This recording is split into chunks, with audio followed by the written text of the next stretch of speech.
Thank you all for sticking this out all day today. My dad was a chemist. He would have loved a lot of these presentations this morning.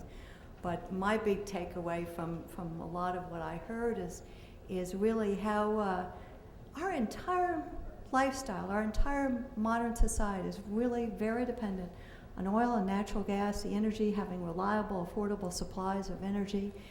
And it's been a fantastic, and that interconnection between all of these different kinds of manufacturing companies, and that link with the polymers and all of those different things that I can't even pronounce, and it all goes back to energy. And we are in the midst of something really, the words aren't big enough. You hear game changer, you hear renaissance, you hear all of this. But it's just been a stunning transformation. It's brought around by technological innovations in the oil and natural gas industry. Fantastic opportunities. We've heard about jobs, economic growth, tax revenue. And really, for us as an industry right now, one of the biggest challenges is making sure that our elected and appointed officials really understand the moment, the time, the nexus we're at, and how important policy is to make sure that we keep this momentum going. And let me get to the next slide. I brought this along just to show you what has happened in the United States. In just the last few years, on the left is oil production, and on the right, natural gas production. Just so you can see that pivot. From 1970 on, for decades, we have been making policy on the assumption that we're running out of oil. For decades.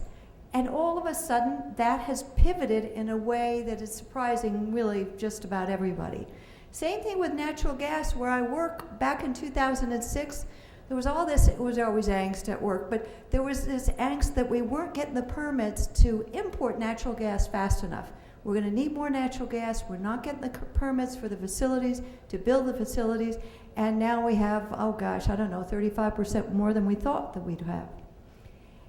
And I love this map because it just gives you that broad impression of where all these resources are. If you're not in a state with them, you're right next door to one.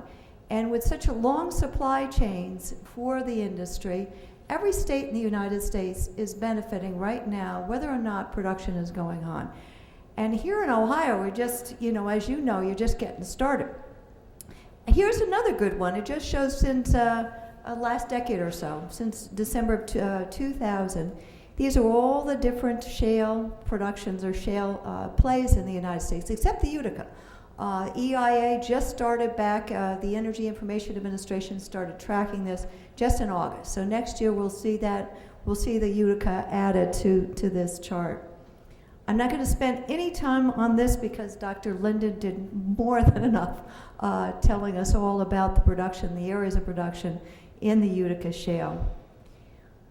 And I had to double and triple check the last line on the oil and the gas for Ohio. I thought my zeros were off because the sharp increase that occurred just in the past year alone is really, really profound. A 62% increase in oil, 98% increase in the natural gas production.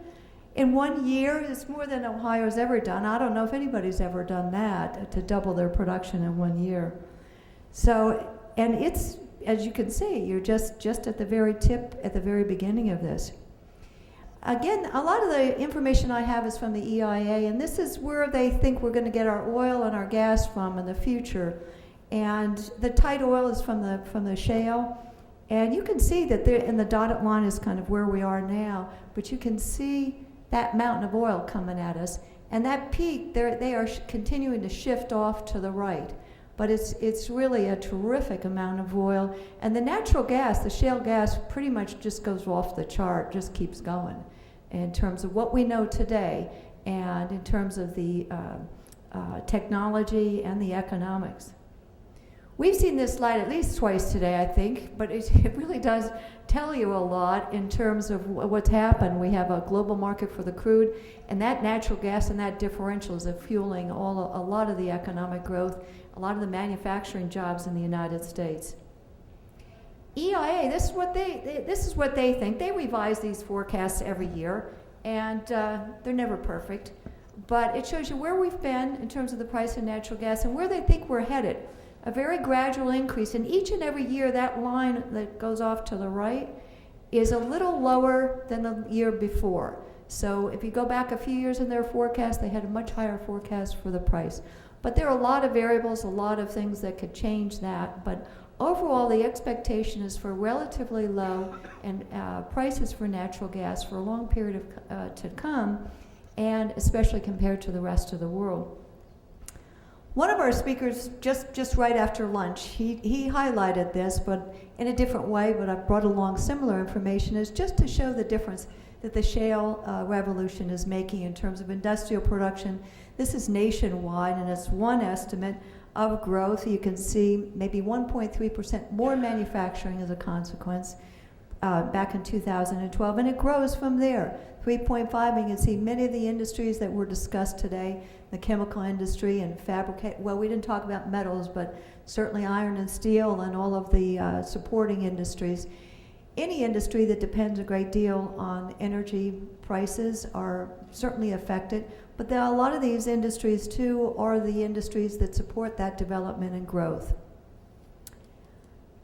This estimate is pretty simple. It's just looking at the difference in price, what we paid a few years ago, what we're paying today, multiplied by what we can consume and divided by the households. And you've got a savings.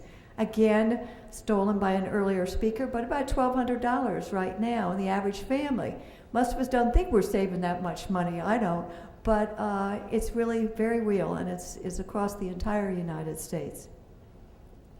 We took a look at what it meant just for Ohio in terms of when you have lower price fuel. What does it mean for example, school districts? They have to pay the bills for their energy bills.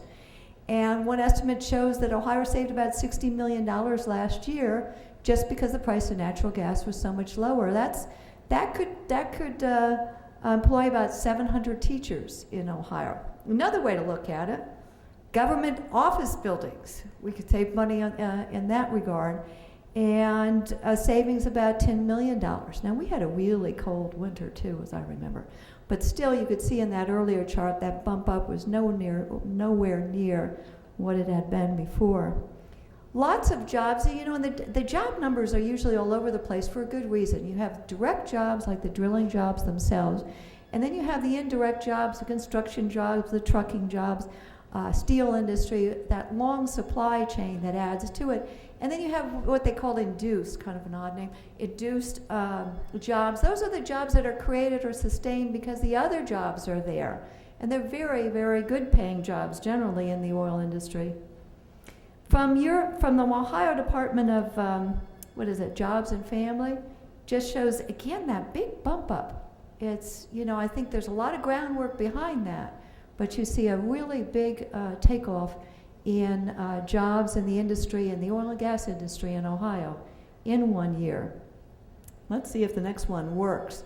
This is just one company and one EMP company, and it just demonstrates how you have this one layer of direct jobs, and these are just the indirect jobs, and then all the, where'd they go?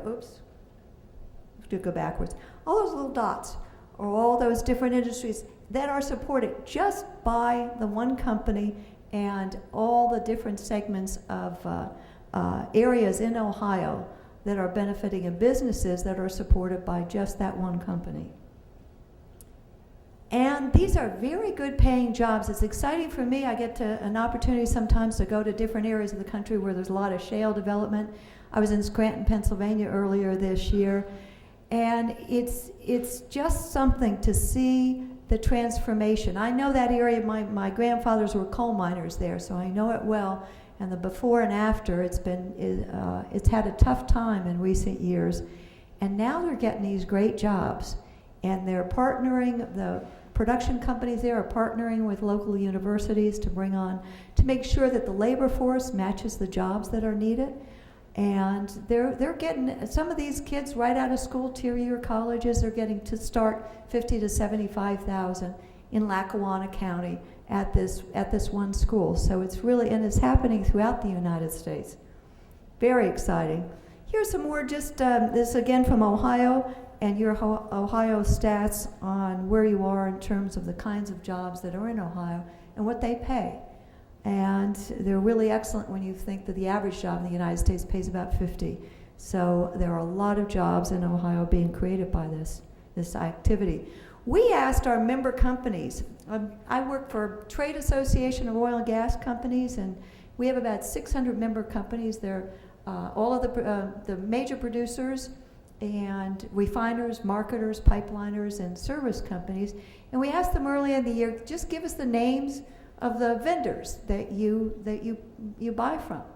And they came, and not all of them answered the survey, of course, but they did come back, and we have estimates for all the states, but for Ohio, we identified by congressional district 600, and I think it says 26 or so, 36 different companies. Now, this is just a tiny snapshot of what's out there, because your Ohio Office of Jobs and Family said there's about 13,000 businesses in Ohio that are associated with oil and gas development. So this just gives you a little picture of one. And there was one company I wanted to highlight. It's called Ariel Corporation. And then because this morning we had a speaker on natural gas compressors, that company is an Ohio-based company, and they employ about 1,600 folks in Ohio, made about 45,000 compressors that they've sold to I don't know how many companies, countries around the world. And the natural gas fueling stations in Ohio are projected to double this year. And this individual company says they have about 71% of that market. So that's just one of the 636 that are directly related to the natural gas production that's going on in this area. More money all the time. The $28 billion to the Ohio economy is rippling through this economy associated with that. And in terms of shale development in the U.S., we saw the U.S. numbers earlier right after lunch. But for Ohio, the breakdown, about $900 million in 2012, and then $58 billion cumulatively. This is, again, an estimate. We don't know. But it's a lot of money that would not otherwise be there to do all the things we need to have done. Just to give you an idea, over $3 trillion spent in the United States. That dip in the middle was the Great Recession, and then we're pulling back out of that. Those are some of the investments made directly in oil and gas development. And then infrastructure is almost as big or bigger. The expectation is at least $900 million over the next decade or so, and that's a base. This study went out and said over $1 trillion. And we're going to need it in all aspects, in natural gas facilities, processing facilities, the rail, crude, refineries, you name it. Anything to do with moving the product to market is struggling. Sometimes it's holding back a lot of this production. And let me just get to this, because this point was alluded to earlier, but I brought a graphic to show what's happened in the world's oil market in the last couple of years alone. On the left, you can see the production that's been taken off the market. A lot of it is just political instability in the Middle East. You can, if I brought along the price chart, you could see all the up and down movements. You could name them: Libya, Syria. You could go on and on. So most of it is from OPEC, some non-OPEC disruptions, almost over 3.5 and 1.4 million barrels a day. And look at it, almost barrel for barrel, we have replaced the loss in the world's market. Now, the head of the Energy Information Administration said just 2 weeks ago, he was in North Dakota, and he believes that the price of oil would have reached $150 a barrel if, oh geez, it's always something. If we weren't there to produce this extra oil. That would be about $5 a gallon gasoline. And it's just stunning. So the impact we are having, and most consumers wouldn't know this. You go to the pump, you're kind of paying what you used to pay. It goes up and down a little bit. But we have really added to the stability of the world's oil market in a very, very significant way.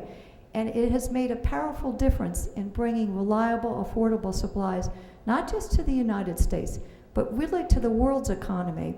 And when you think of, what was it, 1.4 million people, or billion without energy at all. So this is the foundation of our economic growth and development, and this is a powerful impact that shale development is having on us and the rest of the world. Again, EIA data gives you some sense of where they think we've been, where we're headed in terms of our production. North America, who's producing more, that yellow is us, and OPEC less, and what they're seeing coming on maybe next year. Here's another way to look at us. Look at the left. This is all the non-OPEC producers in the world, last year, this year, next year. And look at us on the far left. The difference we're making in all of the rest of the non-OPEC world is right there. Or this one. Back in June 2007, we were dependent on the rest of the world for almost 60% of our crude and petroleum products. Today, it's 25%.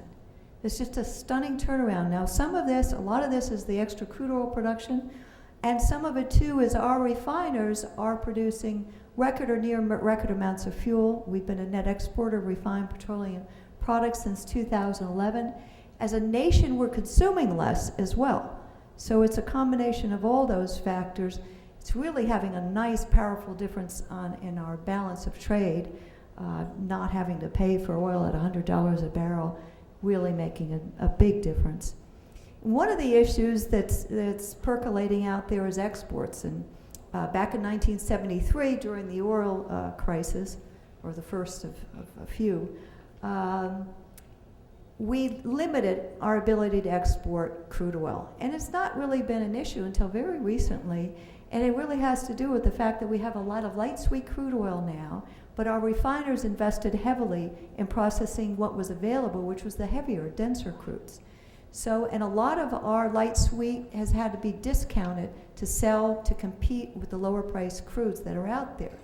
So there is a market for light sweet crude oil in the world, but we are very limited by what we can sell. And we'd like to see that lifted because, and this gets complicated because what it would do is it would raise the price of the light sweet crude oil. You would have more production because the price is higher, but if you have, and this gets a little loopy, if you have more production in the world's market than you would otherwise have had from the United States, it helps put downward pressure on the crude price, therefore lowering the price of gasoline. So you bring more crude into the market, it has an effect of putting downward pressure on prices. And that gets loopy and has become very political, but we have to focus on what is the best for us. And I think you would talk to any economist that would tell you this is a good idea, even if it takes a little thinking through on why the price would go down. And we heard about the export facilities. This is you can hardly see it, just little dots on the map, but we have about 8 that have been approved, 4 with final approval, but 8 in the process of liquefied natural gas export facilities. There's 20 waiting in the wings, 60 out there in the world that are being built. So timing means a lot to us. And it should mean a lot to Ohio. You can benefit from this stimulation in demand that you get. So most of the states that benefit are the ones that are circled here, and it depends on their production. For Ohio, one estimate has you at about 30,000 extra jobs over and above where you might be. I think for the nation as a whole, it was around 494,000 more jobs than we would have if we didn't have the exports. And we heard a little bit about the fact that about 87% of the federal acreage in the United States is off limits to development. We can explore and develop in the blue areas. That's about it. The estimates of what's out there are really quite old. We haven't had an opportunity to explore and develop. We think there's undoubtedly a lot more than is just shown on this map. It's an opportunity that we're not developing. This is an opportunity we're bypassing, and this is totally based on policy. And you heard the Keystone Pipeline, and really the trade impact. We hear about the jobs. Is this the biggest shovel-ready job in America? 42,000 jobs would be associated with it by the State Department estimate. But an even bigger impact, and especially here in this part of the country, in the Midwest, is the industrial impact, the trade impact. Because every time we spend $1 on something Canadian, they're spending 90 cents or so in the United States buying our goods and services, and OPEC's spending 33 cents. So this math works in our favor. It would bring about 830,000 barrels a day of Canadian crude oil to our refiners, primarily in the Gulf, and that's about half of what we currently import from the Middle East. And more than that, it brings it into the world's market from a very reliable supplier of fuel. So it has been reviewed 5 times by the State Department. It's been 6 years and counting. The solid line, the solid pipeline was approved in a year and a half. And that the oil that's being delivered, we're processing over 1 million barrels a day of Canadian oil sands crude in the Midwest. Right now, this would just bring in an additional amount to the Gulf Coast refineries. Now, we built the Transcontinental Railroad faster than this during the Civil War. We did. It's just, Michelangelo painted the Sistine Chapel in 4 years. So this has been held captive really to politics. In terms of carbon emissions, the average barrel of Canadian crude oil is higher in carbon emissions, marginally higher than some other barrels, but less than others too. There are different kinds of crudes out there. It's less than the heavy oil we're producing in California, for example, for over 100 years now. It's comparable to some of the heavier crudes that we import today. So it's on a continuum, and the State Department said it wouldn't make a bit of difference to the world, one way or the other, in terms of carbon emissions, and that the least carbon emitting method would be on the pipeline in the United States. If you move it east or west, as the Canadians are looking to actually move it north, and then west, and then east, and bring it to Europe and get it on a tanker and go thousands of miles, you have more carbon emissions. The only decision that has to be made is by the president. Is this in the national interest? That's all. But everything else has been done, and that's what we're waiting for. But it really has become very politicized, and it's unfortunate because it would be a big plus for us to have this as a nation. So what could we do? Just policy. This is just to illustrate the difference policy can make. The EIA estimate on the left is where they think we're going to get our oil over the next decade or so. And then what could you do if you open up the federal lands and if you approve the Keystone Pipeline? And you're kind of home free. Between, you go from 52% of your production, 53 producing ourselves, to 72% opening up these new areas. You go from getting 13% from Canada, 18%. Keep that 10 from our biofuels, and you're there. You're pretty much, you've established a lot of energy security. We're never going to be energy independent. We're always going to be buying and selling energy from around the world. And we're not going to secede from any world market. It wouldn't be a good idea for us at all to think that way. But we can certainly enhance our own energy security, certainly shift the balance of energy power to this hemisphere. I think it's shifting already. But with policy, you can really make a big difference. And here's just one idea of it. And we had commissioned a study a few years ago now, when the tax proposals were actually less that they were proposing on the industry than they are today, and said, what would that impact be if we increase taxes? Because you always hear that in Washington in some form or another. Let's increase taxes on the industry. By the way, the oil and gas industry pays an average rate about 40.2% in income taxes compared to the S&P industrials of about 25.6. This includes federal, state, local, and it also includes their foreign tax rate. So on the left, what could you do if you open the areas? You'd have about 1 million more jobs, easy. And it was a fairly conservative study, thinking that we'd bring on maybe 4 million extra barrels a day in a decade. I think we could probably do better than that. And the government revenue would increase. And then on the right, what if you tax the industry? You know, and I looked into the spreadsheets of this study, and the number one losers are the natural gas producers because their margins have been thin. They're the ones that lose the jobs. They're the ones that can't make the next investment and drill the next well. Others lose out too, depending on which piece of the tax code is gone after. But you actually lose jobs. You think if you tax more, you would, especially government revenue, you think if you tax an industry more, the government's going to receive more. They don't. You receive less within a few years because the investment's not there. And of course you have less energy if you're not making the investment. So the thing is, and we've looked at a lot of surveys around the United States, and the interesting thing is survey after survey shows that the vast majority of Americans are very much in favor of domestic oil and gas production.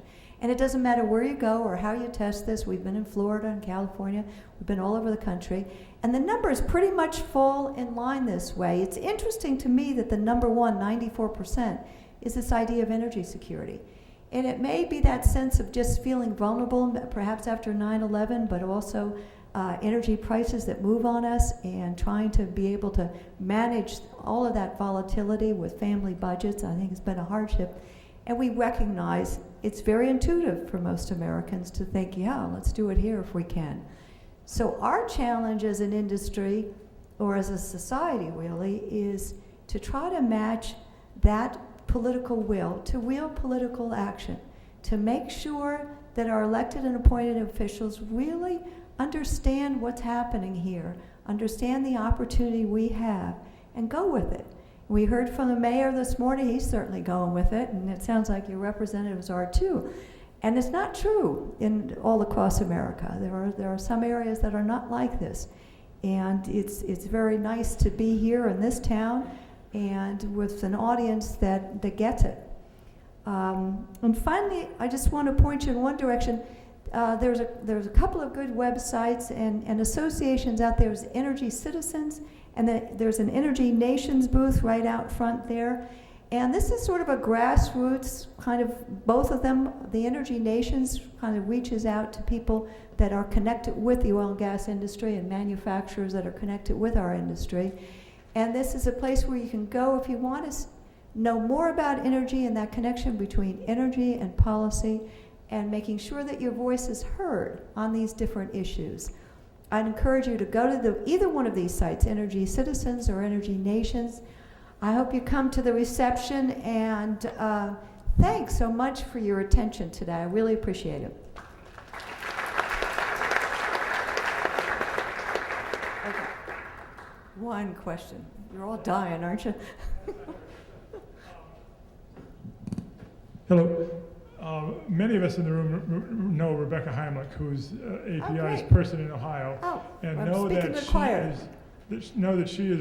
She's run a number of programs that promote job opportunities for women and minorities in the energy industry. Can you talk about that a little bit and why your organization is so dedicated to that? Well, we're looking for good workers, and what we did is we commissioned a study to look at the workforce in the oil and gas industry, where we are today, the composition of the workforce too, and what we're going to need moving forward. We have a lot of baby boomers that are going to retire, and so we have to replace that. We have this fantastic growth that we're seeing coming on, and we're reaching out or trying to reach out in areas where traditionally we haven't seen that many workers, in minorities, for example, and women especially.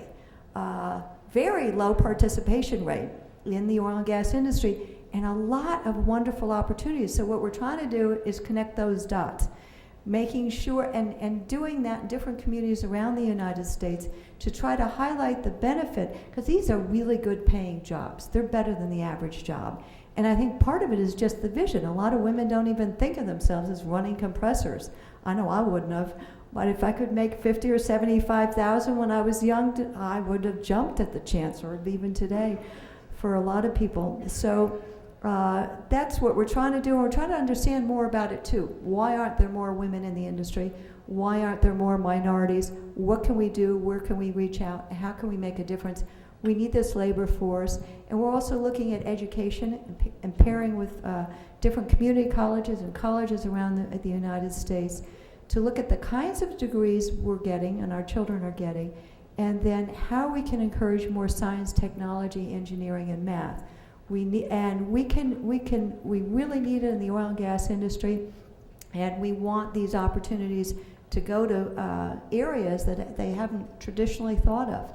And so that's a part of the effort out there, and there's going to be wonderful opportunities for growth. And I don't actually believe the study we commissioned, because I don't think it's high enough. I think there will be a lot more women in the industry than we're forecasting. They just did a straight line projection, and I think part of it is making sure that we have the vision, that we know that the opportunities are there, and then we connect that opportunity. Thank you. Can I offer anybody a question in the audience? Well, I called Rebecca Heimlich when we were starting to plan this conference and said, can you bring me a speaker from API? And she said she could, and it was Rayola. And I really appreciate that. And then she called me and said, what do you think about doing a partnership where we would have a reception after your event, sponsored by Energy Nation, which is an organization they support. They're specifically interested in women in energy jobs, but it is an opportunity for us to end this day with their hospitality at a reception where you can do a little extra networking, relax a little bit. Thank yourselves for going through the whole day. I certainly thank you for being here. On behalf of the partners we had in putting together the program, the repository, who was immensely helpful in the publications that they produced and the advertising they produced for the event. ShellDirectories.com, Joe Barone, who is my partner in putting together a lot of seminars where we bring the industry to talk to the business community so the business community might understand their opportunities. I thank Joe and Shell Directories. I thank all of the speakers. I thank all of you for coming, and I invite you to stand up, take a stretch, walk out into the reception, do some extra networking, and we are grateful that you were with us today. Thank you so very much.